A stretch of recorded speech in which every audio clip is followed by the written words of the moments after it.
Merci. Merci pour votre intérêt pour une tragédie une tragédie invisible ou non visible. Pas invisible, mais non visible, parce qu'il nous appartient de rendre cette tragédie visible, de l'appréhender et d'en partager, et le volume, la nature et les difficultés. Nous parlons du Sud-Soudan, nous parlons de cette tragédie humaine que vivent des millions de personnes, parce que vous avez une population de 12 millions, environ 12 millions d'habitants. Et sur les 12 millions, vous avez un tiers de la population qui est en mouvement forcé, soit vers l'extérieur, soit à l'intérieur. Vers l'extérieur, nous avons, au moment où je vous parle, 2,5 millions de personnes qui vivent dans 6 pays. Et ces 6 pays sont l'Ouganda, plus d'1 million, le Soudan, plus de 800 000, l'Éthiopie, plus de 400 000, un peu plus de 100 000 au Kenya, moins de 100 000, entre 90 et 100 000 en République démocratique du Congo, et 3 000 en République centrafricaine. Vous avez constaté que les 2 pays que je vous ai cités ont leurs difficultés, ou sont dans des difficultés internes. Cela n'empêche pas les gouvernants, et ça n'empêche pas les populations d'accueillir des réfugiés. Mais quand je vous donne ces chiffres qui sont déjà hallucinants, qui sont terrifiants, quand j'y ajouterai leur composition, vous saurez que la tragédie que vit ce pays et que vivent ces populations est au-dessus de tout soupçon. Tout ce qu'on peut imaginer. Vous avez plus de 85% des hommes et des femmes qui sont, en fait, des populations que je vous indiquais, qui sont des femmes et des personnes vulnérables. 85%. Et de ces 85%, vous avez 63% qui sont des enfants de moins de 18 ans. Et nous parlons de plus jeunes États. Pas en Afrique, mais du monde. Cet État n'a pas 7 ans.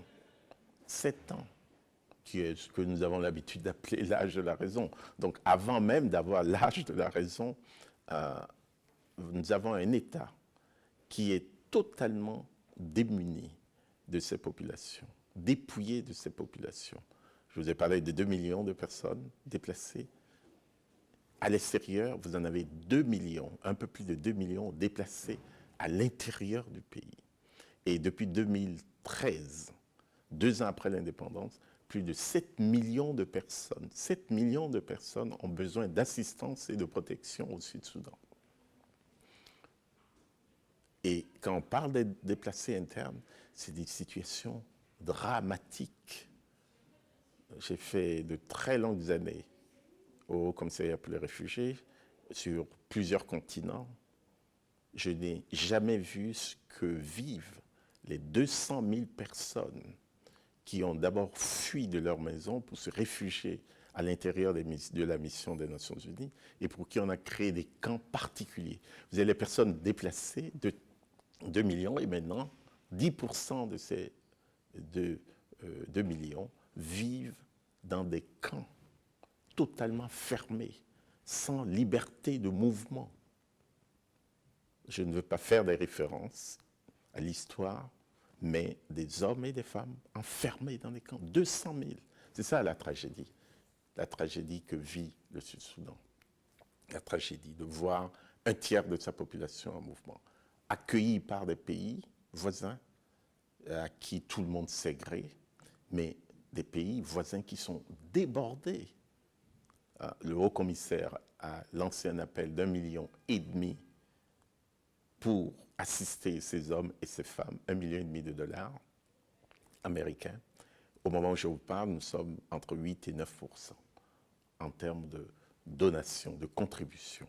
Donc nous sommes très loin de ce qu'il faut pour subvenir aux besoins de protection de ces populations, aux besoins alimentaires, d'abri, d'eau, d'assainissement, d'éducation et aux besoins qui pourraient permettre à ces populations de se prendre en charge, de se préparer à travers l'autosuffisance et plus tard vers une forme de résilience. Certes, aujourd'hui, nous bénéficions de la nouvelle conjoncture établie par les Nations Unies depuis septembre 2016, avec le cadre du compact global et l'élément partage des responsabilités, ce qui pousse les États à ouvrir non seulement les frontières, mais à mettre de côté cette politique de camp pour les réfugiés que nous avons connue sur de longues décades. Aujourd'hui, les États sont encouragés à recevoir les réfugiés parmi les populations. Mais cela va avec des efforts non seulement de ces États, mais des efforts de la communauté internationale pour s'occuper non seulement des réfugiés, mais également des populations qui les reçoivent. La particularité de la tragédie sud-soudanaise, c'est que la plupart des réfugiés sont dans les régions les plus reculées des pays qui les reçoivent, sans aucune exception. Que ce soit le nord de l'Ouganda, que ce soit la région du Turkana au Kenya, que ce soit la région de Gambela en Éthiopie, ce n'est pas les endroits où on arrive très facilement. Mais les réfugiés y sont accueillis par des populations. Il faudrait redoubler d'efforts pour que ce qui est fait pour les réfugiés bénéficie aussi bien aux réfugiés qu'aux populations qui les reçoivent. Il faudrait que les pays, d'abord les gouvernements, comprennent qu'il y a moyen de mêler ou d'intervenir dans l'humanitaire, dans les plans nationaux de développement, et qu'il y a moyen de faire de ces régions-là, qui en plus de leur côté très lointain des centres de décision ou des capitales, reçoivent ce poids et ces surcharges en termes de population. Et il convient également qu'au lieu qu'ils aillent au-delà seulement des réajustements, qu'on voit les pays qui les aident tenir compte de ces réalités, des pays et des institutions financières telles que la Banque mondiale et autres. Notre rôle maintenant, dans ces conditions, en tant que HCR, c'est d'être des catalyseurs. Nous sommes des catalyseurs, c'est de mettre ensemble et les gouvernements et les agences de développement et les agences financières internationales ensemble pour pouvoir travailler pour les réfugiés, certes, mais travailler pour les réfugiés et les populations qui les aident. C'est la nouvelle donne, et c'est cette donne-là qui compte et qui, à mon avis, bâtira l'avenir pour ce qui concerne la situation humanitaire et la situation des populations en Hongrie. Merci beaucoup. Vous avez répondu à toutes les questions que je n'ai pas encore posées. Donc je pense que c'est bon. Moi, je trouve que moi, ça va. Ouais. Là, on est, ouais. Je sais pas si sur l'Europe ou sur le développement, comme vous disiez tout à l'heure, ou autre, mais enfin, c'est vrai Sur que les c'est éléments que vous l'avez abordé, peut-être est-ce que vous avez quelque chose de plus spécifique à dire sur le rôle des États européens, de l'Union européenne, la raison de votre visite ici en Europe?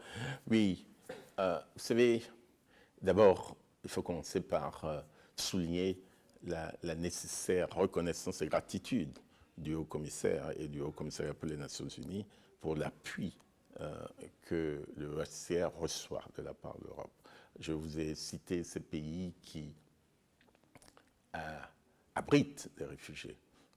Cela ne se fait pas sans un appui aux autorités. Donc le premier appui, la première ressource provient des États qui reçoivent, mais également, il convient de souligner l'importance de la communauté internationale en termes de contribution. Et si je fais ce tour en Europe actuellement, c'est non seulement pour souligner cette reconnaissance, mais pour leur indiquer qu'il faudra en faire davantage, compte tenu de la nature et du volume de la tragédie. L'Europe en fait assez, mais pourrait faire davantage.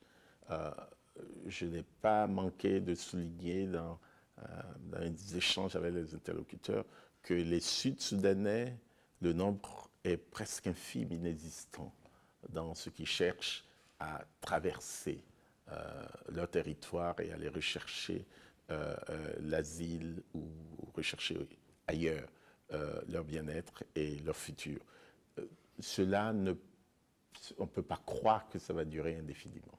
Si l'assistance appropriée n'est pas donnée, si les conditions de vie ne sont pas améliorées, qui déboucheront sur je dirais, la naissance d'un certain espoir qu'un jour la paix reviendra dans leur pays, on peut imaginer qu'à moyen terme, ces populations-là se joignent également à ceux qui cherchent par tous les moyens à regarder. Mais au-delà de cet appel, ce qui est plus important, c'est d'aider aujourd'hui le HCR et les pays qui reçoivent les réfugiés à faire un peu plus pour gérer les problèmes de violence qui sont faites aux femmes, aux enfants, aux filles, et gérer l'éducation, préparer ce pays pour qu'un jour, quand la paix y régnera, les hommes et les femmes pourraient y retourner debout, pas totalement amaigris, parce que mal nourris, pas totalement inéduqués, parce qu'aujourd'hui, il n'y a rien qui participe à leur éducation, pas totalement infantilisés, parce que rien n'est fait pour créer les conditions de résilience et les préparer à participer de façon active à la reconstruction de leur pays et, pourquoi pas, au processus électoral, au processus politique, pour pouvoir discuter de la nécessité d'une coexistence pacifique, parce que pour moi, il ne peut pas y avoir de solution militaire à cette crise. Il ne peut pas. Et l'Europe a également un rôle à jouer. Il faut chercher les voies et moyens pour que les hommes et les femmes qui sont en conflit aujourd'hui s'asseyent autour de la table, et quand ils s'asseyent, qu'ils discutent des voies et moyens pour ramener la paix, et en dégageant une paix, on peut réajuster les institutions et les formes de gouvernement qui conviendront un jour à l'ensemble des populations.